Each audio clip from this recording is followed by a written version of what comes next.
Muy buenos días a todos los que están conectados a través del satélite Amazonas y el satélite Eutelsat 8 en los diferentes países, y también los que estarán luego leyendo y escuchando esta plática de esta ocasión. Buscamos en el libro del Apocalipsis, en el capítulo 21, verso 7 en adelante, donde nos dice: el que venciere heredará todas las cosas, y yo seré su Dios, y él será mi hijo. El vencedor sentándose en el trono de David. Pueden tomar asiento si tienen la bondad. Nos dice en el mensaje El primogénito y su bendición, predicado el 11 de septiembre del 2002 en Monterrey, México, dice: y ahora el primogénito de Jesucristo como mensajero es el ángel del Señor Jesucristo. Recuerden que un ángel es un mensajero, y ese mensajero en el fin del tiempo es el Espíritu Santo, que estaría encarnado en el último profeta mensajero que Dios estaría enviando a la tierra para, por medio de ese mensajero, cumplir las profecías que él había hablado por medio de los profetas, y especialmente por su precursor, el reverendo William Branham. Y esas profecías que ese mensajero estaría cumpliendo, estaría llevando a cabo esa obra del fin del tiempo, y por consiguiente sería el vencedor, porque para vencer se tiene que luchar, y tiene que haber una lucha, una batalla, para poder decir: ese es el vencedor. Los 7 ángeles mensajeros de las 7 edades de la iglesia vencieron hasta el lugar donde Dios les permitió vencer, pero ven ustedes que no obtuvieron esa recompensa de ser el vencedor del fin del tiempo. Ahora, para la edad de la piedra angular, Dios estaría cumpliendo esa escritura de todas las recompensas que nos habla el libro del Apocalipsis concernientes al vencedor, porque en ese mensajero de la dispensación del reino y edad de piedra angular se reúnen y se cumplen todas esas bendiciones del vencedor, todas esas recompensas que ese vencedor estaría recibiendo. Ahora, no tan solo el mensajero, ese siervo fiel y prudente, recibiría esas recompensas, sino el pueblo al cual él estaría buscando, reclamando. Y es el pueblo nada más y nada menos que la iglesia novia, aquellos por los cuales él en su primera venida redimió. Son los que han permanecido vivos hasta la venida del Señor, y lo recibirían, lo coronarían. ¿Para qué? Para, junto con ese mensajero, sentarlo en el trono de David. Ahora miren, él sigue diciendo aquí: y así como Dios prometió al primogénito sentarlo en su trono, ahora Cristo dice en Apocalipsis capítulo 3, verso 21, al que venciere, le daré que se siente conmigo en mi trono, así como yo he vencido y me he sentado con mi Padre,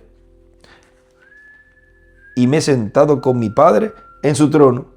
Ahora vean, así como él hizo con Jesús, que lo sentó en el trono del Padre allá en la séptima dimensión, así el Señor hace con el Espíritu Santo, que estaría encarnado en ese último mensajero. Sigue diciendo: ven, en la misma forma en que Cristo venció y se ha sentado con el Padre en su trono, o sea, luego que venció en su primera venida, fue sentado en ese trono celestial. ¿Por qué? Porque venció. Luego, para vencer en su segunda venida, el resultado sería que ese se sentaría en el trono de David. Ese reino que sería restaurado en este tiempo final. Y por cuanto los 7 ángeles mensajeros y también el mensajero que vino en este tiempo final trayendo las buenas nuevas, como él mismo lo habló en ese congreso de rabinos en el 2016, el doctor William Soto dijo: he sido enviado de la presencia de Dios para traer estas buenas nuevas, estas noticias. ¿Qué noticias? Las mismas que trajo para el cumplimiento de su primera venida, de la venida del Mesías. Él le trajo las buenas nuevas a María, allá llamada María, la madre de Jesús. Acá la María espiritual, la cual es la iglesia novia que daría a luz ese hijo palabra. Y le trajo esas buenas nuevas. Y ninguno de estos mensajeros, cuando terminaron su ministerio aquí en la tierra, se sentaron en el trono de David. Ellos están descansando en la 6ª dimensión. Ahora, este último mensajero estaría llevando a cabo en medio de la iglesia novia esa obra de reclamo, dándole la fe de rapto, porque la iglesia novia, eso es lo que ella estaba necesitando, la fe para ser transformados y raptados, que solamente Él en su venida la daría. Ninguno de los mensajeros que ha venido la dio. Por consiguiente, tenía que venir el mismo Señor para llevar a cabo esa obra de reclamo y darle la fe de rapto a los escogidos de Dios, que ya sabemos que estaba señalado que eso sería en una gran carpa catedral. Ahora él sigue diciendo: Cristo le dará al vencedor del día postrero que se siente con él en su trono. En el libro de citas, miren, nos dice en la página 110, párrafo 966, dice: recuerden, cada edad, la que sigue hereda todo lo que a las otras se les ofreció. Miren esto aquí. Ahora, después de que han recibido todos estos poderes y estos nombres nuevos y todo lo que está escrito que Él prometió que comieran del maná escondido, y por el resto de la edad, mira la última edad de la iglesia. Revelación 3:21. Aquel que venciere, yo le sentaré conmigo en mi trono. Amén. Así como yo también he vencido y estoy sentado con mi Padre en su trono. Y ahí, escribe ahí abajo, terminando ahí, viene para reclamar su propio trono.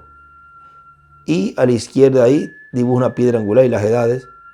Y encima de esa porción de la 111 arriba, escribe: se sentará conmigo en mi trono. Y varias escrituras allí. Acá en la página 110, encima del párrafo 966, ahí había escrito: la promesa de una dispensación la hereda la nueva dispensación. Cada edad hereda las promesas de las anteriores edades también. Ahora vean cómo este vencedor del fin del tiempo, de este día postrero, es el vencedor que Él sentaría en ese trono, el cual Él vino a reclamar. Él viene a reclamar su propio trono. Ahora miren, aquí sigue diciendo él: ¿quién fue el que venció allá? El primogénito de Dios, que es el ángel de Jehová en el Antiguo Testamento. Y luego se hizo carne y habitó en medio del pueblo hebreo y obtuvo la gran victoria en el amor divino. Ahora vean que la victoria que obtuvo el ángel del pacto en su primera venida, encarnado allí en la persona de Jesús, obtuvo esa gran victoria y obtuvo luego un resultado. Él resucitó Luego ascendió al cielo y se sentó, vean, a la diestra de Dios. Y estuvo llevando a cabo esa obra de redención por 2000 años, casi 2000 años, vean. Y así es y sería en su segunda venida. Él al final de ese ministerio mesiánico en su primera venida, al final, llevó a cabo esa obra y obtuvo esa gran victoria. Y aparentemente fue una derrota. Pero vean ustedes que fue la gran victoria la que él allí obtuvo. Fue una de las victorias más grandes que se pudo haber llevado a cabo en este planeta Tierra con esa obra que él llevó a cabo. Fue la victoria total. No hay otra victoria más grande que esa. Luego, la próxima victoria que le sigue a esa es en su segunda venida, en donde, aunque aparentemente parecerá como que todo terminó, porque vendrá una apertura, y esa apertura va a aparentar que todo se acabó, pero será la gran victoria en el amor divino. Allá fue la gran victoria en el amor divino porque fue también en edad de piedra angular. Siempre en edad de piedra angular es donde se expresa el amor de Dios en toda su plenitud. Se mostró allá dando a su Hijo, ese Hijo unigénito, dando su vida por la raza humana. Ahora en su segunda venida, vean, también hay algo allí que por causa de Moisés, al herir la roca, vean ustedes, él puso un tipo y figura hiriendo esa roca por segunda vez. Y vemos como en Apocalipsis capítulo 11, vemos allí que esos 2 olivos al final de su ministerio tienen que morir. Ahora será esa gran victoria en el amor divino, la cual sellará Dios ese programa de reclamación con la resurrección y la transformación.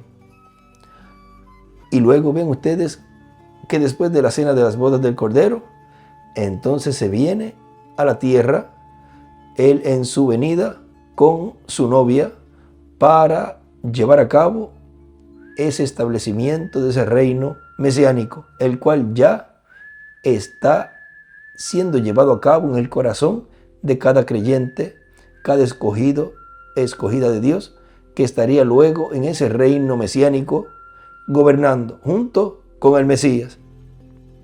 Ahora sigue diciendo, para el día postrero, el que vencerá como mensajero será el ángel del Señor Jesucristo. Recuerden que las Escrituras tienen múltiples cumplimientos, que estará en medio de la iglesia de Jesucristo en carne humana.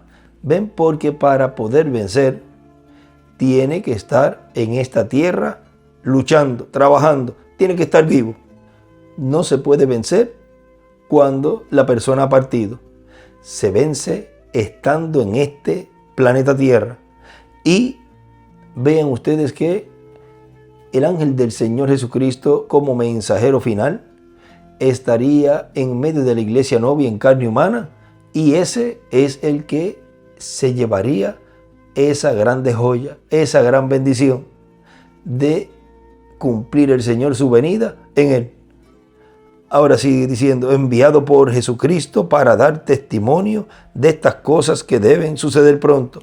Son las cosas que en Isaías capítulo 61 no leyó allí Jesús cuando le dieron el libro del profeta Isaías, y él dice que habiendo hallado el lugar donde estaba escrito, y él leyó esa primera porción, y ven ustedes, allí se detuvo en una coma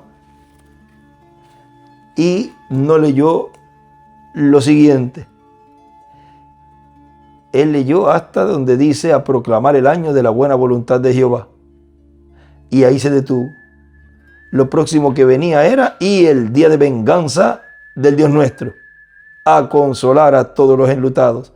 O sea, él venía en su primera venida a proclamar el año de la buena voluntad y en su segunda venida a proclamar el día de venganza del Dios nuestro. Y ahí vemos esa escritura en donde Él estaría dando testimonio de todas esas cosas que estarían pasando, el juicio divino que estaría cayendo en este planeta Tierra. Porque la tercera etapa, nos dijo el reverendo William Branham, que es para la iglesia novia, es para las fatuas y es para los perdidos que ya no tienen oportunidad. Siempre Dios da una advertencia antes del juicio. Ahora, miren, hay un escrito aquí que Él nos dice, aquí en este escrito, David, recuerden, David es el octavo hijo de Isaí. David es tipo y figura del ángel de Jesús ungido para sentarse con Cristo en su trono, trono de David. David es tipo y figura del ángel de Jesús ungido para sentarse con Cristo en su trono, trono de David. Ahora él sigue diciendo aquí, ese será el que se sentará con Cristo en su trono. Ese será el que será adoptado en el día postrero. O sea, será transformado. Y con la transformación de él, con la adopción de él, que es la transformación, serán adoptados todos los hijos e hijas de Dios que estarán viviendo en este tiempo final y los que han partido en las edades pasadas. Ahora recuerden que Él nos había hablado que una cosa era la adopción y otra cosa era la transformación. Y eso es muy importante conocerlo. Vamos a ver aquí donde es que Él lo habló en el mensaje Consolaos en estas palabras. Allí Él lo dice, así que una cosa es la adopción, otra cosa es la transformación. Entiendan ustedes bien esto. Primero seremos adoptados.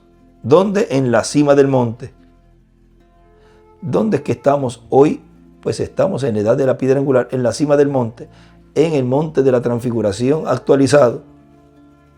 Luego seremos, ¿qué? Transformados. Ahora ve usted cómo el viernes hablábamos la trayectoria que toma todo eso. Seremos adoptados arriba, en la cima del monte, y de ahí el Señor bajó. ¿Hacia dónde? Bajó por la cima, bajó por la montaña. Ahora, eso es lo que en este tiempo final Dios estaría llevando a cabo en medio de su iglesia, y habría un grupo junto con el mensajero que tendría lo que tuvo Jesús y lo que tuvo el reverendo William Branham y los apóstoles. Pero vean, en el tiempo del hermano Branham, Dios mostró a través de él esas 5 manifestaciones y él estaba en ese cuerpo de carne. Y Dios mostró allí en parte lo que sería ese poder que hubo en el reverendo William Branham. En parte estaría siendo visto en medio de su iglesia en su poder absoluto. O sea que sería esa manifestación del poder de Dios sin limitaciones. Ahora, esa adopción y esa transformación no ocurrió en el reverendo William Branham ni tampoco en el doctor William Soto. ¿Ve? Tiene que ser en el mensajero que estaría viviendo en medio de la iglesia novia para que eso se cumpliera. No puede ser un mensajero que ya Dios se llevó. Ahora, el hermano Branham nos dijo que ese vencedor que estaría Dios cumpliendo y en donde Dios estaría cumpliendo su venida sería en una forma tan sencilla. Miren, en la primera venida del Señor, aquí él relata un poquito de cómo el mundo religioso lo esperaba y cómo fue que vino. Vamos a ver una partecita aquí del mensaje Dios en simplicidad, libro de los sellos, página 33. Allí nos dice: ahora fue tan sencilla la venida de este Mesías y escribe a la izquierda sencillo y dibuja una estrella de David a la izquierda también. Por 4000 años todos los profetas hablaron de él. David cantó de él y todos así a través de las edades. Pero cuando vino, la gente ya tenía su idea formada de qué haría y cómo lo haría. O sea, tenía la forma ya en su mente de cómo es que sería la venida del Mesías. Ya lo tenían todo explicado y dibujado en sus rollos, etc.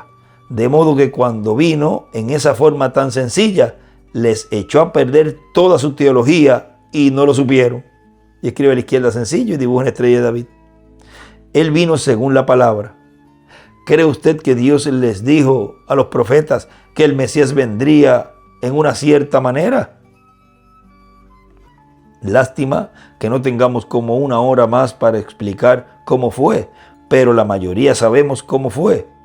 Cómo fue que Dios dijo que vendría, y la profecía de Miqueas 5:2 y las demás profecías de lo que haría y cómo lo haría. Sin embargo, fue tan sencillo que los grandes hombres inteligentes se hallaban en tanto enredo que no lo reconocieron. ¿Quiénes? Los inteligentes, los sabelotodo. Pero usted bien sabe que Jesucristo no vino contrario a la palabra. Él vino según la palabra. Dibuja una estrella de David a la izquierda. Pero contrario a sus interpretaciones. ¿Ve usted? Él enseñó cosas que eran contrarias a la educación eclesiástica que tenían acerca de él. Dibuja otra estrella de David a la izquierda. Ellos decían, ahora cuando el Mesías venga, ciertamente llegará al templo y dirá, Caifás o cualquiera que fuera el pontífice, yo he llegado. Él vendrá con una escolta de 10 millones de ángeles. Dios dirá, bueno, ustedes allá abajo, ustedes son una iglesia muy poderosa, son mi pueblo, voy a darle vuelta aquí al manubrio y dejar bajar la escalera celestial. Hoy les voy a mandar al Mesías y lo voy a dejar aterrizar allí, en aquel campo. Así es que pensaban en ese tiempo. Y miren, así es lo mismo. Eso es lo mismo que piensan en este tiempo. No, de un día para otro, aquí va a venir tal profeta que Dios se llevó y va aquí a poner todo esto enderezado, porque aquí están usurpando esto aquí este está haciendo esto, y de un día para otro él va a colocar aquí este profeta que Dios se llevó y va a venir y va a traernos la fe de rapto, va a predicarnos, va a darle enseñanza y va a tener los estudios bíblicos y se va a meter a esa oficina, a ese cuartito de madera a estudiar y luego nos va a predicar y así es como nos va a dar la enseñanza y la fe de rapto. Ya se montan un cuadro en la mente como pasó en el tiempo de Jesús, igualito. Ahora sigue diciendo, dice, hoy les voy a mandar al Mesías y lo voy a dejar aterrizar allí en aquel campo, toda la gente puede congregarse allí. Y usted, doctor fulano, y usted, doctor sutano, pueden tomar los primeros puestos para saludarlo primero. Eso no es muy distinto a como piensan hoy. Es igualito porque recuerden que él dijo que sería paralelo en todo. Suena un poco radical, es verdad, suena un poco radical, pero es que quiero hacer esto bien claro. Según ellos, tiene que ser así. Y si no viene de esa manera, pues entonces no puede ser la verdad. Miren, si no es de la manera que ellos piensan, no, que es que les está haciendo un trabajo allá y cuando vuelva, ahí es que va a poner todo en orden y va a hacer esto y aquello. Vean sus propias interpretaciones. Es más bien, dice, tiene que ser así, lo que dicen las personas, tiene que ser así y si no viene de esa manera, pues entonces no puede ser la verdad. Es más bien un anticristo. Si no es a la manera de ellos, entonces lo señalan como Beelzebú, como alguien que está usurpando, como alguien que está fuera de sí, que es un fanático, un loco, tiene demonios, todo eso que no le hablaron a Jesús en su primera venida. Así que en su segunda venida sería igual. Sigue diciendo, veremos una escolta de 10 millones de ángeles juntamente con sus bandas y aterrizarán aquí en el patio donde Salomón edificó el templo. Todo esto por aquí es lugar santo donde han muerto santos y gente sabia. Jesús dijo, Sí, ustedes hipócritas, hijos del diablo, ustedes adornan los sepulcros de los profetas y vuestros mismos padres fueron quienes los pusieron allí. Jesús les hablaba claro, él no le hablaba con rodeos, él les hablaba claro y los mencionaba. Miren cuando él les dijo, díganle a aquella zorra, que hoy vamos a ver esa escritura allí donde él habla esto le dijo zorra. Eso está en Lucas. Vamos a ir aquí a Lucas capítulo 13. Lucas capítulo 13, verso 32. Un poquito antes, verso 31 dice, aquel mismo día llegaron unos fariseos diciéndole, sal y vete de aquí porque Herodes te quiere matar. Y les dijo, id y decid a aquella zorra, he aquí hecho fuera demonios y hago curaciones hoy y mañana. Al tercer día termino mi obra. Sin embargo, es necesario que hoy, mañana y pasado mañana siga mi camino, porque no es posible que un profeta muera fuera de Jerusalén. Y dibuja una estrella de David a la izquierda. Miren qué revelación le dio allí. Ahora, vean cómo él le mencionó a ellos, esos que vinieron allí, de los fariseos, y le dijo al mismo Herodes, zorra. Él no tenía por qué tratarlo como lo trató, o sea, tratarlo mejor de como lo trató, porque eso era lo que era, una zorra. Ahora él, en otras ocasiones, vean, mencionó esos que estaban en contra de él y los comparó con muchas cosas que eran malas, o sea, significaban cosas malas.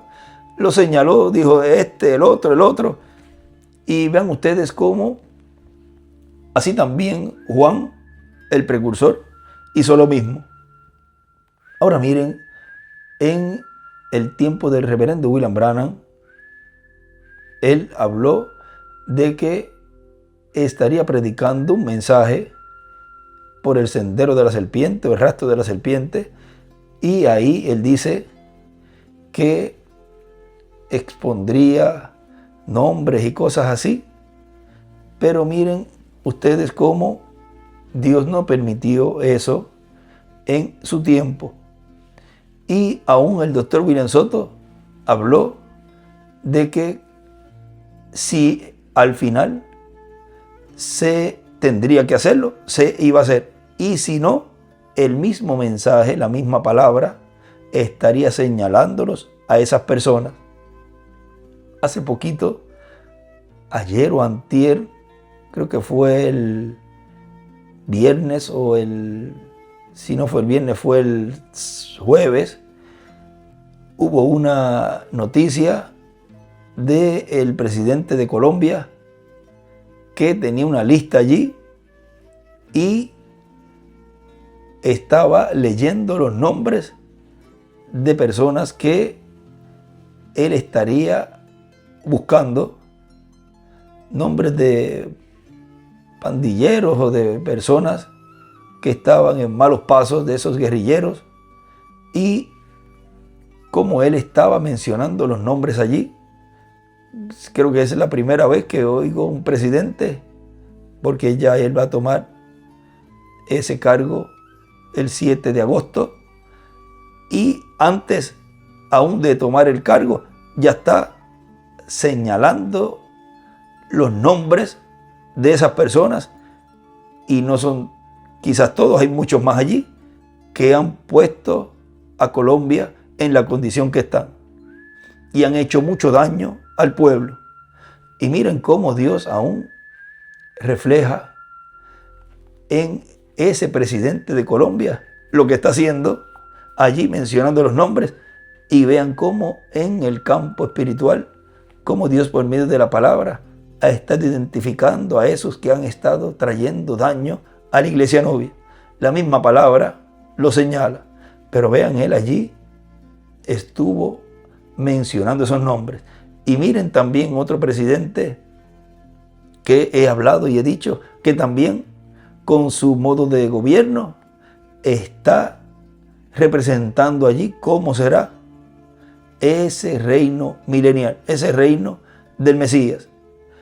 Él quizás no es una parte ni una milésima parte de lo que será ese reino, pero se refleja en lo que Dios permite que Él haga allí, que es el del Salvador.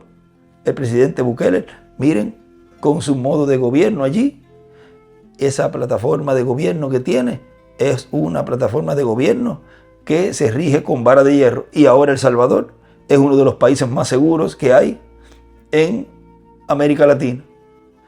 Y ese modelo de gobierno, vean, quizás no se acerca a cómo será ese reino milenial, pero humanamente acá en este reino de los gentiles se puede ver que con vara de hierro él allí ha obtenido resultados. Muchos hay que lo critican, claro que sí, porque siempre va a haber personas que no estén de acuerdo, claro, los que quieren seguir por ese camino de izquierda y mal, pero vean ustedes cómo le ha funcionado. Y vemos esos casos que Dios permite en esos gobiernos que se lleven a cabo cosas que en el campo espiritual y en el campo de la obra de Dios se estarían cumpliendo y luego se estarían materializando en medio de la iglesia novia. Ahora, miren, aquí sigue diciendo donde nos detuvimos. Estoy en la página 34 del libro de los sellos. Dice, Jesús dijo, sí, ustedes hipócritas, hijos del diablo, ustedes adornan los sepulcros de los profetas y vuestros mismos padres fueron quienes los pusieron allí. Correcto. ¿Cuántos hombres justos os he enviado y cuántos profetas y todavía los matasteis? ¿Ve usted? Lo que él llamó justo, ellos lo llamaron fanático y loco. Ellos pensaron que así vendría, pero cuando vino en un establo, nacido de una virgen y con apenas un sencillo carpintero como padre ajeno, que no lo iba a criar, o sea, ajeno que lo iba a criar, y la virgen no era ni bien conocida. Hay un escrito que él escribe allí, será tan humilde que lo perderán. Aquí en el libro de citas en notas, será tan humilde que lo perderán. Y escribe encima, un obrero de construcción, su velo. El velo de carne era un obrero de la construcción. Recuerden que él dijo que sería paralelo en todo. Y con apenas un sencillo carpintero como padre ajeno que lo iba a criar. Y la virgen no era ni bien conocida. ¿Ve usted? Ella no era la hija del pontífice o cualquiera otro importante. Él más bien vino por una damita que vivía en una parte muy mala llamada Nazaret. José era un simple viudo, su esposa había muerto y le había dejado unos hijos. Ahora María estaba comprometida y así él llegó con un nombre oscuro aún al principio, porque decían que nació ilegítimamente. Ahí a la izquierda escribe María, escribe José, escribe viudo era y escribe también Jesús. Ay, ay, ay. Eso les dio duro en sus costumbres tan pulidas. Con tanta educación y ética no podían pasar eso. En sus interpretaciones de las escrituras no había nada de eso. Pero sin embargo, era así, dice el Señor. Escribe a la izquierda hacia arriba, lo mismo hoy. Cómo me da frío solamente en pensar en eso. Y ahora ver la misma cosa sucediendo de nuevo. Dios no puede cambiar.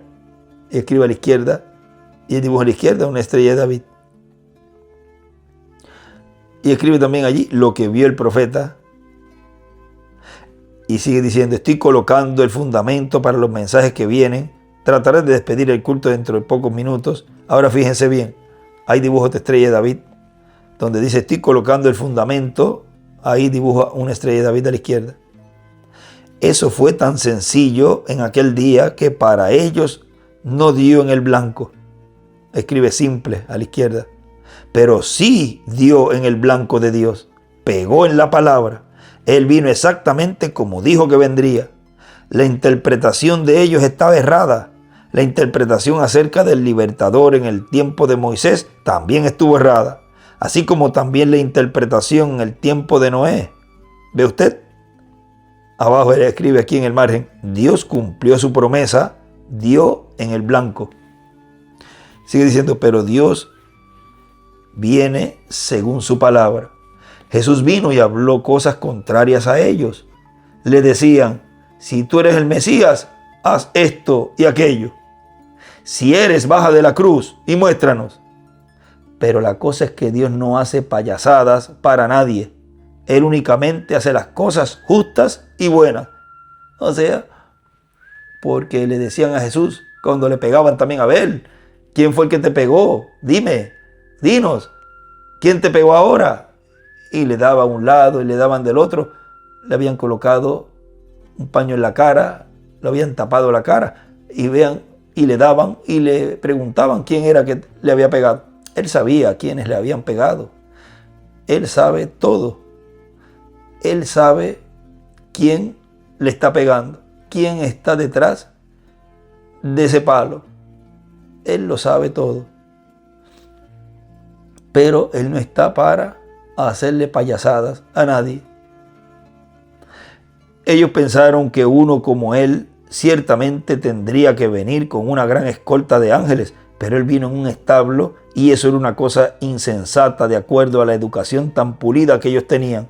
Él solo pensar que el Dios Todopoderoso, el gran poderoso Jehová, que es dueño de la tierra entera y creador de todo, y ahora ni siquiera podía aparejar un lugar para el nacimiento de su propio hijo, sino que tuvo que nacer semejante a un becerro en el establo junto al estiércol de los animales, que era Dios en simplicidad. Por eso fue tan grande. Y ahí a la derecha dibuja una estrella de David y escribe sencillez. Ahora miren, cualquiera podría decir, pero un Dios tan grande, ¿cómo puede enviar a su hijo? Van a ser su hijo, su unigénito hijo, y va a hacer que nazca en un pesebre, que ni siquiera era una casa, no, en un pesebre, en una hendidura de una peña, no era una cueva, era como un hueco que había, y ahí nació. Es como decir, oye, pero eso es una injusticia. Miren también el caso cuando él le aparece a José en sueño, el arcángel Gabriel, y le dijo, llévate al niño, sácalo de aquí, porque el niño lo va a buscar Herodes para matarlo. Llévatelo. Él sabía que iban a matar los niños de 2 años para abajo. Ahora, ¿cómo va y salva un solo niño y consciente que hay muchos niñitos allí? Ahora vean cuántos murieron en ese tiempo. Ahora ellos tendrán una bendición muy grande. Ellos tienen una gran bendición, esos niños. Pero vean ahí, uno podrá decir, pero ¿cómo Dios puede salvar un solo niño y los demás? No. Es como cuando sanó a uno solo allí, que no podía llegar a tiempo. Cuando bajaba el ángel, removía las aguas y nadie decía que es que nadie me lleva, nadie me echa. Siempre alguien se adelanta. Habían un montón de enfermos allí. Y más sin embargo, él solo sanó a uno. Ahora, no es cuando las personas quieren o no es cuando las personas dicen, quiero que se cumpla esto así, que Dios entonces va a cumplirlo de esa forma. Dios lo cumple de la manera en que Él ya lo tiene en su programa. Él no es payaso de nadie, como dice él allí. Sigue diciendo, fíjense bien, la ética de la educación no podía reducirse a ese nivel, no pudo, pero Dios es tan grande que se redujo a tal nivel y ni siquiera hubo ropa para su propio hijo. Piénselo bien. no hubo cupo en el mesón y tuvieron que pasar la noche en el establo con el ganado, y eso era como una cueva, una hendidura en el cerro. Luego sobre una camita hecha de paja llegó el Hijo de Dios. Oh, eso era tan diferente a sus ideas tan tremendas. Y su madrecita se hallaba en esta condición aún meses antes de la fecha cuando se iban a casar. Entonces la gente vio esto y sabían que era de tal o cual manera. María en su propio corazón sabía lo que estaba sucediendo, pero José no entendía. Ahora él escribe a la derecha María y escribe también José. Luego el ángel del Señor le llegó por la noche diciéndole: José, tú eres un hijo de David. No temas recibir a María como tu esposa, porque esto no es nada malo, sino que es del Espíritu Santo. Ahí escribe a la derecha Gabriel, el ángel del Señor. Con eso él estuvo satisfecho. José tenía tal relación y conexión con Dios que Dios podía hablar con él. Pero hoy nos cubrimos tan completamente con nuestra vestidura eclesiástica que nada ni nadie nos puede hablar fuera del mismo grupo eclesiástico al cual pertenecemos. Dejaremos eso en paz porque no quiero ser muy duro ni radical, pero ustedes entienden lo que quiero decir. Sí. Noten, el establo era un lugar ridículo para ellos. No tenemos registro en donde Jesús haya asistido a un solo día de clases. Sin embargo, a la edad de los 12 años, un niño sencillo estaba confundiendo a los sacerdotes en el templo con su predicación. Ahí escribe a la derecha, Jesús no fue a la escuela. ¿O qué fue? Dios escondiéndose. Ahora sí me siento religioso. Dios escondido en un establo. Dios escondido en un niñito. Fíjense bien porque al rato esto se va a desplegar. Cuando entraba a la calle, no hay duda de que los otros padres de familia decían: hijo, no vayas a jugar con aquel niño. No tengas nada que ver con él. Su madre no es más que una prostituta común. Los padres, así pasó con los padres de aquellos niños del tiempo de Eliseo, cuando le dijeron viejo calvo, estaban acostumbrados a escuchar en su casa cosas despreciables contra el profeta de Dios. Y ya era común esos niños, usar un vocabulario como el de sus padres. Estaban podridos esos niños iguales que sus padres, y bien hecho por esas osas habérselos comido. Ahora vean, así aquí, cómo le hablaban esos padres a esos niños. Él nació antes que sus padres se casaran. Miren, hablándole esas cosas así a los niños, cosas ya privadas de esa pareja. Eso no le importaba ni a ellos ni a sus hijos tampoco. Pero vean cómo el enemigo siempre trata aún de esas etapas de ese ministerio que las pase duras, aún en su niñez, luego en su parte de joven, luego en la parte adulta. En todas esas etapas, de una u otra forma, trata el enemigo de que ese instrumento no llegue a la parte culminante en donde Dios estaría cumpliendo esa labor de la cual Dios lo envió. Ahora, lo que pensaba María, pero no importaba lo que pensaron todos los demás. Ella guardó estas cosas en su corazón, allí las escondió. Ellos sabían que no podían decir nada en contra. A veces Dios habla a los suyos y les dice: cállate, no digas nada. O sea, la iglesia novia representada allí en María calla en este tiempo muchas cosas y mejor no se pone a discutir. Dice, hay un lugar aquí en el libro de los sellos que él dice: Dios no discute ni tampoco sus hijos. Por eso esas cosas, mejor cállate, nos quedamos calladitos y no tenemos que estar peleando con nadie. Yo he tenido elementos en los cultos que han dicho: si usted es siervo de Cristo y sabe que esto está sucediendo, desde luego yo sé que eso está sucediendo, pero ¿qué podemos hacer cuando Él dice: cállate, no digas nada? Es como cuando le dijo el ángel, de esto, o sea, de la tercera etapa, no dirás nada a nadie. De esto te quedas callado. De esto no vas a decir nada. Entonces, ¿qué quería la gente? ¿Que él se pusiera a hablar? Sí, tenía una comisión de esa parte, no decirla. Y bien hecho que no la dijo. Y incluso, dice el doctor William Soto, que habló de más. Que está bien que haya hablado lo que habló, porque así tuvimos luz de cómo Dios estaría cumpliendo en este tiempo final, esa tercera etapa, en las partes que él pudo hablar. Pero ya lo que estaría sucediendo y cómo se estaría desenvolviendo esa obra de reclamo, eso no. Y cómo pescar esos peces grandes y cómo llegar a ese mundo denominacional y cómo llegar al pueblo hebreo. Todas esas cosas, ese mecanismo y cómo Dios en la dinámica llevaría a cabo y cumpliría todo eso. Eso no se daría a conocer. El otro día le estaba mostrando a un hombre algo en el libro, algo que fue hablado hace muchos años. Él me dijo, pues yo no podía entenderlo. Entonces le dije, ¿ve usted? Allí estaba y hasta tenía la fecha al lado y todo lo que sucedió. Muchos lo habían visto en el libro. Dije, ¿qué tal y cuál cosa sucederá y cómo iba a suceder? Me preguntó, ¿por qué no dijo usted algo antes? Tenía que ser de esta manera. Es como cuando se habló, hace poco que se habló, cuando dije, oye, pero estas cosas que están aquí escritas, ¿por qué no nos las dijo antes? ¿Ves? No era para él decirlas.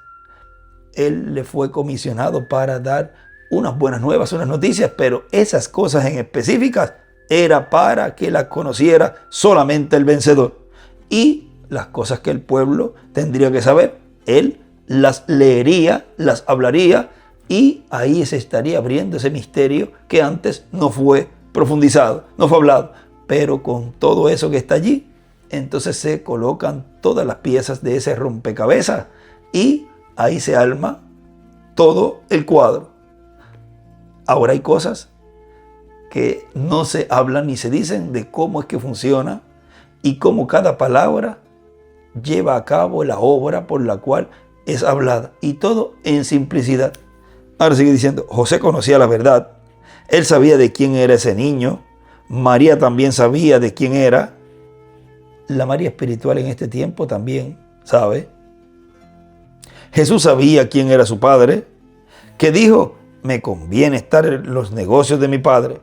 No era trabajo de aserradero, de hacer puertas, etc., sino el negocio de su padre. Le dijo a su madre, ¿no puedes entender que tengo que estar en los negocios de mi padre?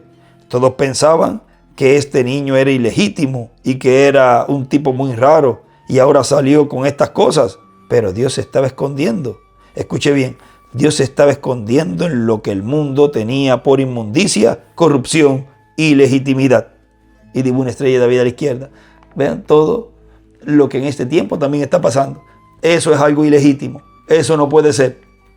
Pero Dios estaba escondiendo a estas personas y está escondiendo de los sabios y entendidos este gran misterio del séptimo sello.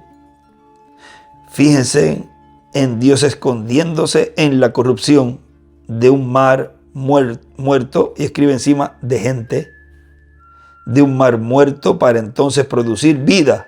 ¿Lo entienden? Y digo una estrella de David a la derecha. Y a la izquierda ahí la estrella de David, donde dice se estaba escondiendo en lo que el mundo tenía por inmundicia, corrupción y legitimidad. Ahí a la izquierda digo una estrella de David. Dios se puede esconder en una sencilla lavandera o en algún hombre cualquiera, quien con su almuerzo envuelto debajo de su brazo se despide de su esposa e hijos con un beso y sale por allí. Y Dios puede esconder en tal persona para hacer algo de lo cual el arzobispo no sabe nada. Dios puede esconder muchas cosas en una persona sencilla y nadie conoce nada. Por eso, todos los escogidos de Dios que serán transformados y raptados, ellos estarían experimentando en este tiempo cosas que el mundo ni sabría.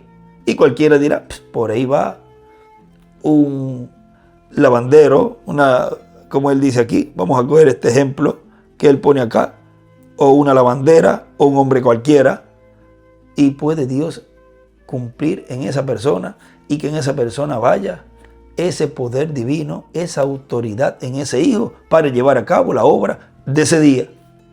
Y así, imagínense, todos los escogidos de Dios llegarán a un grado en que todos estarán en esa parte de esa tercera etapa, siendo de bendición para ese ministerio. Por lo tanto, estemos en este tiempo final alimentándonos con este maná, con esa fe de rapto, para que Dios use a todos los escogidos de Dios en esta tercera etapa en favor de los familiares, en favor de esa muchedumbre que vendrá, esas vírgenes fatuas, y en favor también del pueblo hebreo. Usted no lo ve tocando trompeta y anunciando sus buenos hechos, o sea, haciendo alarde de lo que hace, y no, que yo hice esto, yo hice lo otro, que si por mí fuera no se hiciera esto.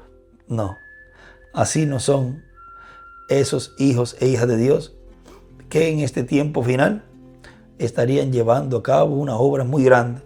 Ellos están aprendiendo a la prudencia, ser prudentes.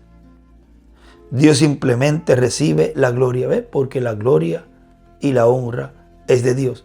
Eso es lo que vemos allí en Apocalipsis capítulo 14, donde ese ángel viene diciendo y dando gloria a Dios y decir, temed a Dios. Eso está en el capítulo 14, verso 6.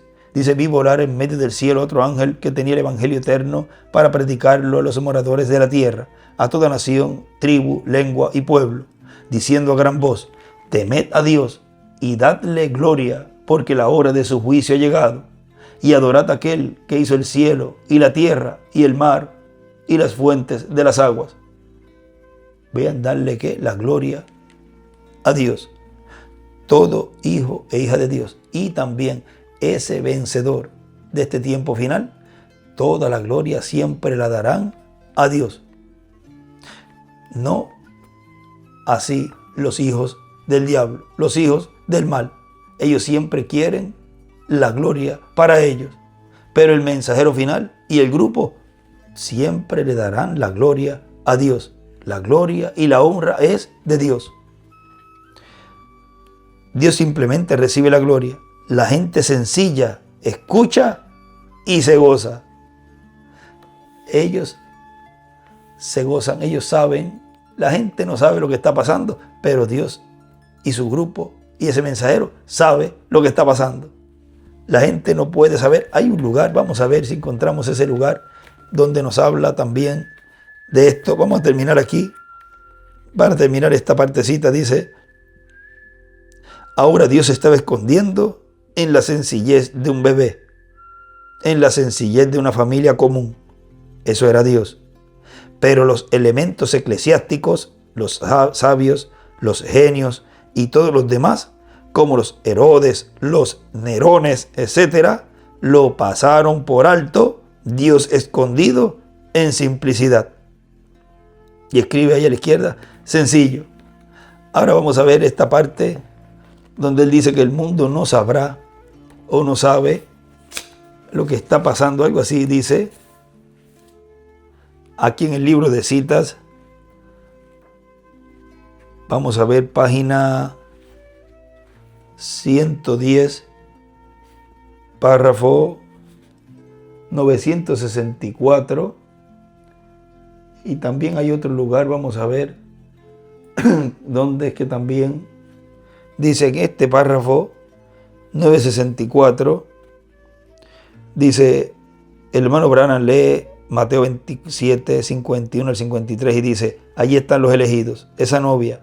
No se levantó toda la iglesia judía en ese tiempo, todos hicieron el mismo sacrificio, todos ellos estaban bajo el derramamiento de sangre del Cordero, pero había un grupo elegido, estaban en el paraíso, en ese lugar hasta el tiempo cumplido, ellos habían vencido y estaban dormidos, descansando. Miran, ahora el resto de Israel no viene hasta la resurrección general. Y ahora en la venida del Señor Jesús, aquellos que de veras aman su venida, ¿Para quiénes? Para aquellos que aman su venida, que están viviendo por esto.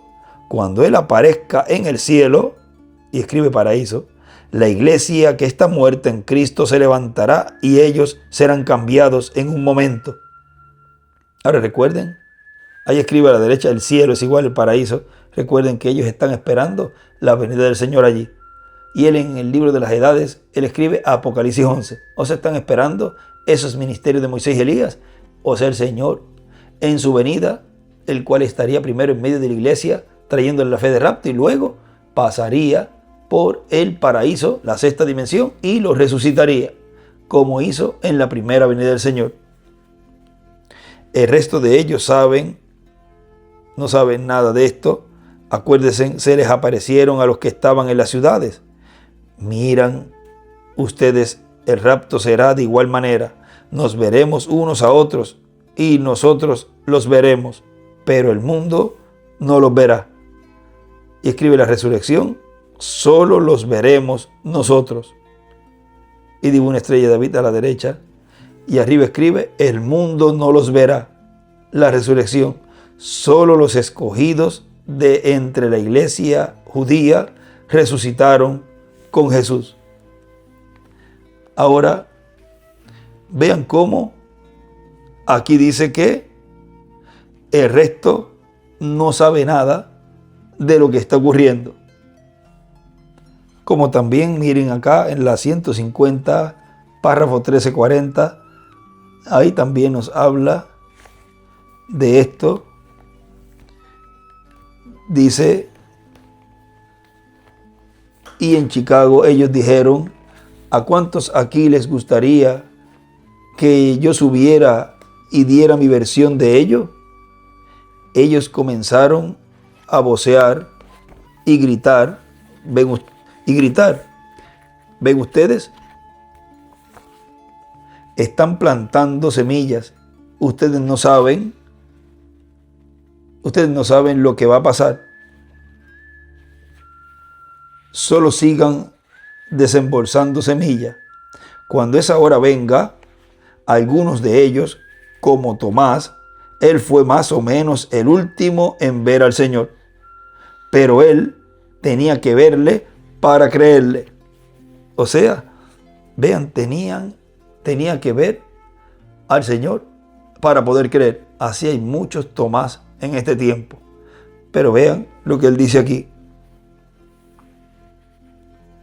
Sigue diciendo, como Tomás, él fue más o menos el último en ver al Señor, pero él tenía que verle para creerle. ¿Ven? Cuando ellos lo ven acontecer, Tomás entró. O sea, sí entró, pero no obtuvo la bendición que tuvieron los que vieron, los que creyeron sin ver. Tomás tuvo que ver para creer, pero hubieron unos que creyeron sin ver. Tomás entró, pero él estaba un poco tarde. Ahora, cuando ellos ven las cosas que son predichas y diciendo que así dice el Señor, acontece, entonces ellos dicen, dadnos algo de vuestro aceite. ¿Ven? Ahora vean que ya cuando, ahí dibuja una estrella de David a la izquierda y arriba escribe, Tomás llegó tarde. Tomás llegó tarde. Ahora vean cómo los Tomás lo pasó por alto ese cumplimiento de la venida del Señor allí en esa etapa de resurrección. No lo vio obrando en medio del pueblo hebreo en esa otra etapa. Él tenía que verlo para poder creer. Ahora, continuando aquí en el mensaje que estamos leyendo, el primogénito y su bendición, él sigue diciendo, y ahora ese será el que se sentará con Cristo en su trono. Ese será el que estará a la diestra de Jesucristo. Ese será a través del cual el poder de Jesucristo en toda su plenitud será manifestado en el día postrero, en la tercera etapa, en el cumplimiento de la visión de la carpa, para Cristo por medio de su ángel manifestar su poder y traer un testimonio, una manifestación plena de su poder y estremecer a este mundo. Ahora vean, esto fue en el 2002 y vean ustedes cómo él dice allí que ese que se sentará con Cristo en su trono, ese que será el que estará a la diestra de Jesucristo, ese a través del cual el poder de Jesucristo en toda su plenitud sería manifestado en esta tercera etapa, en el cumplimiento de la visión de la carpa. Ese es el poder de Dios y la autoridad de Dios estaría en él. Ahora, ¿qué mensajero está vivo en este tiempo final en medio de su iglesia cumpliendo estas profecías? Pues la persona tiene que buscar, no entre los que ya se fueron, sino tiene que buscar un mensajero vivo y que sería como en su primera venida, sería en simplicidad. En la 472 de este libro de los sellos, él nos dice: el domingo pasado, hace una semana hoy, cuando estaba predicando sobre sed humildes, y acabamos de leer hace unos minutos esa parte allí de ese mensaje de Dios en simplicidad, una porción que él nos habló de cómo es que se cumplió la venida del Mesías 2000 años atrás, pero que vino de una manera tan sencilla y distinta al modo de pensar de los líderes religiosos de ese tiempo. Hace una semana hoy, cuando estuve predicando sobre sed humildes, recuerden que Dios obra en cosas pequeñas. En verdad no me daba cuenta de lo que estaba hablando, pero ahora lo veo bien. ¿Será de una manera tan humilde? Uno pensaría que una cosa tan tremenda sería revelada allá en el Vaticano. ¿Ve? Una cosa tan tremenda como esa, cualquiera dirá: pues eso tiene que ir allá, al Papa, o allá a esa parte donde está el líder religioso de este mundo, donde está ese sumo pontífice allí. Allí es que tiene que revelar Dios cómo es que Él va a venir. Pero más bien viene como vino Juan el Bautista. Viene como el nacimiento de nuestro Señor. Allá en un establo. Gloria a Dios. La hora está a la mano. Aquí estamos. Oh, hermanos. Ahora vean que ese cumplimiento de la venida del Mesías, del ungido en este tiempo final, sería como fue en su primera venida. Ahora sigue diciendo: la tercera etapa será para los perdidos, como fue cuando Cristo descendió al infierno. Para este tiempo final, el infierno estará sobre la tierra, y será para las vírgenes fatuas, y será para la iglesia novia. Ahora vean que esa tercera etapa se estaría manifestando en medio de la iglesia novia, pero recuerden que también impactaría a las vírgenes fatuas y al mundo también, y al pueblo hebreo. O sea, que cubrirá al mundo. Ahora recuerden que es en una forma siempre progresiva que Dios va llevando a cabo toda su obra. O sea que cubrirá al mundo, a las vírgenes fatuas o insensatas que pasarán por la gran tribulación, y cubrirá también a la iglesia novia del Señor Jesucristo para la transformación de nosotros los que vivimos, la resurrección de los muertos en Cristo y nuestra ida con Cristo a la cena de las bodas del Cordero. Todo eso está contenido en la tercera etapa, que será manifestada por Cristo en Espíritu Santo a través de su instrumento, que es su ángel. Un ángel es un mensajero. A través de su instrumento, que es su ángel, el cual tendrá en el día postrero en su iglesia en carne humana, al cual le dará la gran victoria en el amor divino. Si para llevar a cabo la obra de reclamo y tener esa gran victoria y recibir esa gran victoria en el amor divino, tiene que estar en carne humana, pues tienen que buscar un hombre de carne y hueso. No pueden buscar y esperar a que alguien venga con un cuerpo glorificado para cumplir esta promesa. Esta promesa se cumple en un miembro de la iglesia novia, un redimido. Ahí es donde Dios cumple esta promesa. Ahora, miren aquí, en la página 54 del libro de citas, ahí nos habla de esa gran victoria. Página 54, párrafo 464 dice, porque esto es un extracto del mensaje sello verdadero de Pascua, el sello de Pascua. Dice, arriba es mensaje en francés dado el hermano Branham. Dice, porque tú has escogido la senda angosta, la vía más dura. Tú has andado en tu propio escogimiento. Ahora mire, ahora este hombre, ahora cuiden cómo está escrito. Ustedes ven que está escrito en unas palabras extranjeras. Tú has escogido la decisión correcta y precisa y ella es mi vía. Bendito Dios, ella es mi vía.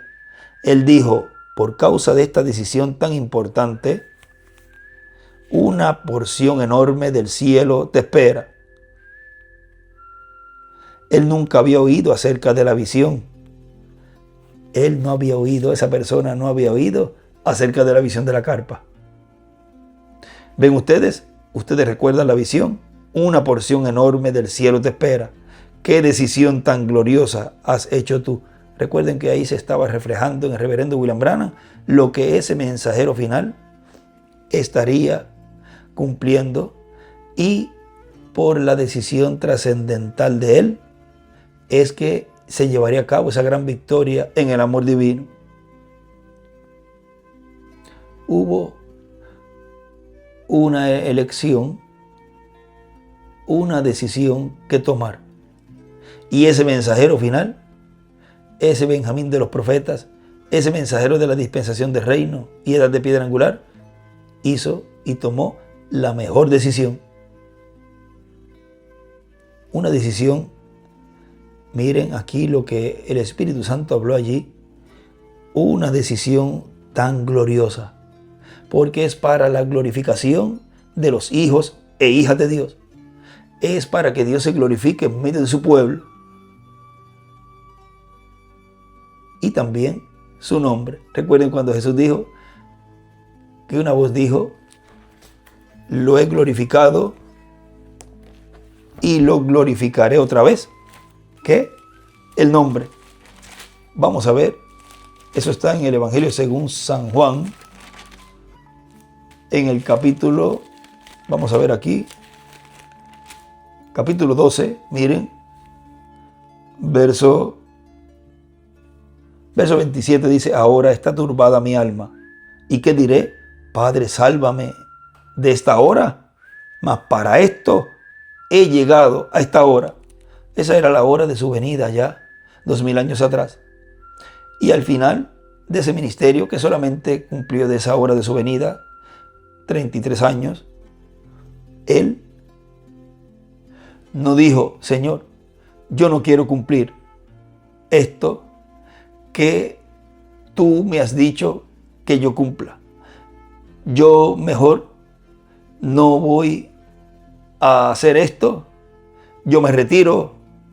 No, él ahí mismo, él mismo contesta y se contesta. Él dice, Padre, sálvame de esta hora. O sea, Señor, esta hora que voy a pasar ahora, yo quiero que tú me salves.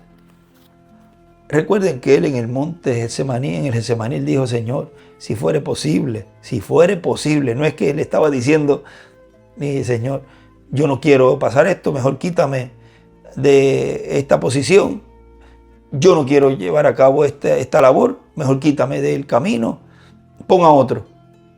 Él más bien dijo, Señor, si fuere posible, pasa de mí esta copa. Si no fuere posible, pues hágase tu voluntad. Él no tenía miedo, más bien, él como humano allí, recuerden que el Espíritu lo dejó, y ahí como humano, dijo, esto va a ser duro, pero hay que hacerlo, y si no hay otra forma, como uno cuando hay alguna situación, y no hay forma de solucionar y la forma de solucionarla va a traer tristeza o va a traer quizás un sentimiento duro cuando se tome o se vaya a tomar esa decisión para resolver un problema. Y uno dice, uy, pero si hubiera otra forma, si no hay otra forma, voy a solucionarlo, aunque me duela. Por eso las cosas en esta tierra, los problemas y las situaciones, miren si es para bien de la familia o de usted mismo o de el programa divino, pero que usted sabe que va a sufrir, pero a la misma vez sabe que con eso que va a decidir va a solucionar un problema y una situación. Pues uno ve ese caso de Jesús y uno dice, yo quiero ser un valiente como él, y mete el pecho y vamos a resolverlo, aunque sufra, pero voy a resolverlo como un valiente. Ahora aquí Jesús no estaba diciendo que él no lo iba a hacer, más bien estaba diciendo si fuera posible, pero y acá vean que él mismo hace la pregunta y él mismo se contesta, Padre, sálvame de esta hora, mas para esto he llegado a esta hora. Y ahí él dice ahora, Padre, glorifica tu nombre. Entonces vino una voz del cielo, lo he glorificado y lo glorificaré otra vez. O sea que en su segunda venida, él estaría glorificando su nombre, y esa gran victoria en el amor divino, vean ustedes, es por esa gloriosa decisión.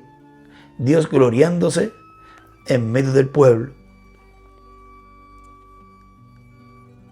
Lo he glorificado y lo glorificaré otra vez. Y la multitud que estaba allí y había oído la voz decía que había oído un trueno, y otros decían, un ángel le ha hablado. Respondió Jesús y dijo, no ha venido esta voz por causa mía, sino por causa de vosotros. Ahora es el juicio de este mundo. Ahora el príncipe de este mundo será echado fuera. Ahora vean aquí, en esta página 54 del párrafo 464, miren, aquí él dice, ¿qué decisión tan gloriosa has hecho tú? Wow. Ahí vean ustedes cómo en el hermano Branham se estaba reflejando lo que ese último mensajero, el cual estaría llevando a cabo esa obra y cumplimiento de la visión de la carpa en la tercera etapa, estaría primero tomando una decisión trascendental. ¿Qué decisión tan gloriosa has hecho tú? ¿Ven? Esto en sí mismo, ahora aquí está, de aquí en adelante yo no entiendo.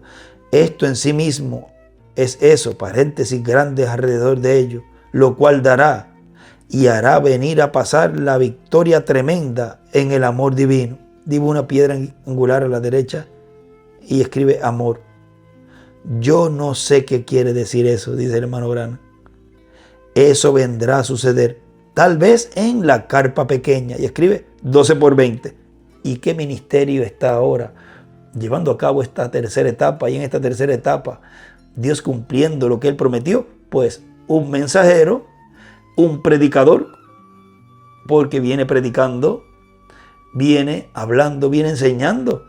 O sea, ese es el mensajero en el cual Dios estará cumpliendo esa gran victoria del amor divino. Un instrumento, un mensajero vivo. Tal vez en la carpa pequeña, uno de estos días, puesta allá atrás, Él lo hará notorio. Y escribe abajo, la carpa pequeña, tremenda victoria del amor divino. Arriba en el párrafo 464 escribe, la vía de Dios, carpa pequeña es igual a amor divino. Hay otro lugar también que él menciona de esto, en la 102. Aquí nos habla también de esto. En el mensaje parado en la brecha, ahí nos narra también esto mismo, pero ahí miren, da algunos detalles más. Dice, página 102, párrafo 880, dice, y esto será conocido por la iglesia de hoy. Y en la iglesia de hoy dibuja una séptima edad nada más. Y la iglesia venidera. Y ahí dibuja una piedrita angular. Si Dios empuja a un hombre por un tubo y él no se mueve hasta que Dios le dice, es que no hay fe conectada en él. Es Dios empujándote a algo y levanta tu ministerio a un lugar donde nadie puede hablar una palabra en contra de él. Pero de aquí en adelante, déjame hablarte primero con el nombre del Señor antes que oigas, porque tengo que ir por fe. Y escribe al lado con el nombre del Señor, ahí a la derecha. Tengo que ir, déjame hablarte primero con el nombre del Señor antes que oigas, porque tengo que ir por fe. Tengo que hacerlo por fe, aunque yo creo que esté bien o mal, o lo que sea. Yo escojo lo mejor y luego lo hago. Y probablemente si esto mismo es una tremenda cosa que vendrá a acontecer, y acontecerá, una tremenda victoria en el amor divino. Y este es el verbo antes del adverbio. Este es el amor divino, que es Dios. Que es Dios. Y ahí dibuja una piedra angular izquierda y escribe amor adentro. ¿Ven ustedes? Y se necesita el amor de Dios que saque fuera al frente de la línea y lo ponga en la brecha por la gente. Y escribe encima la victoria del amor divino. La iglesia de hoy y la venidera. Ahora él sigue diciendo aquí, Cristo será, estoy en el mensaje ahora, primogénito, el primogénito y su bendición. Cristo será en él el que le dará la gran victoria en el amor divino. Y vamos a leer otra vez el párrafo anterior.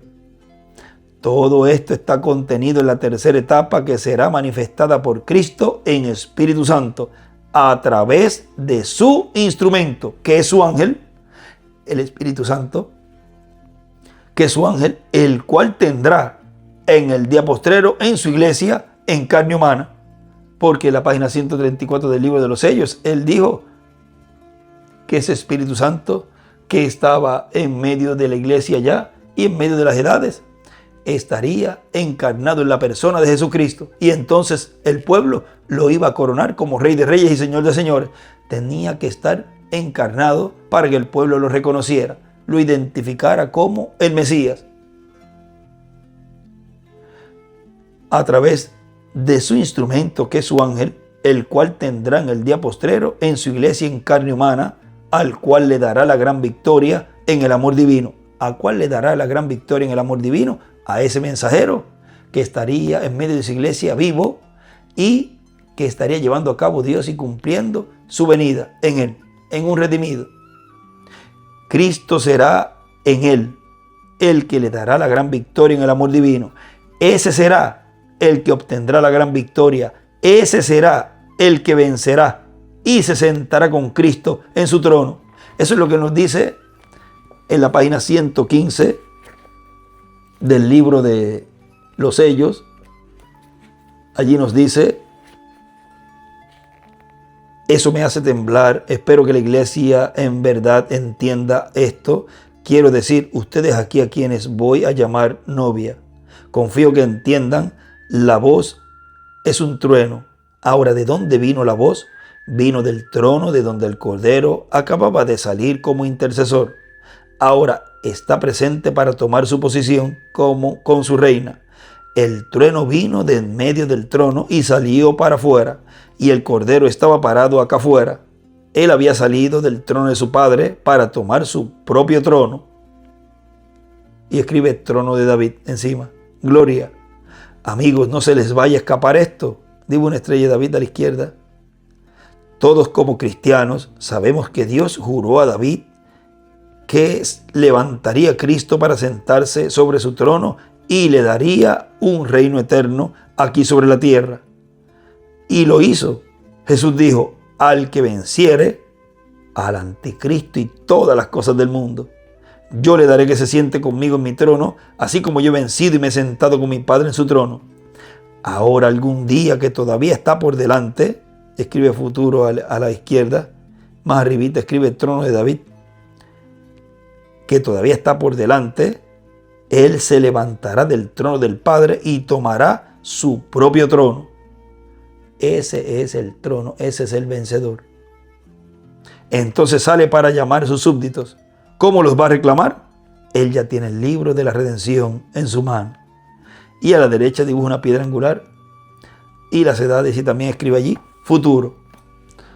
Ahora sigue diciendo acá en el mensaje. Y ese, como mensajero en la iglesia de Jesucristo, es el ángel mensajero primogénito de los ángeles mensajeros del Señor Jesucristo. Es el primero en el cual Cristo pensó. Y si fue el primero que Cristo pensó, pues entonces es el último. Vean, porque los últimos serán primeros. Y el último que aparece en este planeta Tierra como mensajero es el primero que él piensa. Y es el que se lleva esa gran bendición. ¿Y quién más? Todos y cada uno de los escogidos que en este tiempo final estarían vivos recibiendo su venida. En ellos Dios pensó primero y los colocó junto con ese mensajero en este tiempo final. Y entonces así son los vencedores con ese vencedor que se sentarían en el trono de David. El vencedor sentándose en el trono de David. Ha sido para mí una bendición y un privilegio poder estar en esta plática de esta mañana, de hoy, domingo 26 de julio de este año 2026. Y ya se nos fue el tiempo. Ya en esta ocasión ya va casi una hora o un poquito más.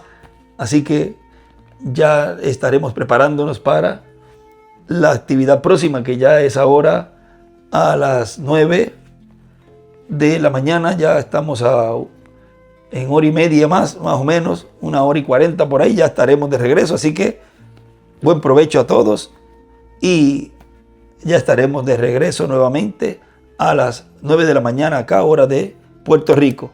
Que Dios les bendiga y les guarde y nos veremos dentro de unos minutos, 1 hora y media, 1 hora y 40, donde estaremos nuevamente acá escuchando, primero orando a Dios, tener también algunas alabanzas y luego escuchar la enseñanza correspondiente para el día de hoy en esta segunda parte que tendremos acá en la Gran Carpa Catedral, en donde se está también transmitiendo a todos los países. Que Dios les bendiga y les guarde a todos.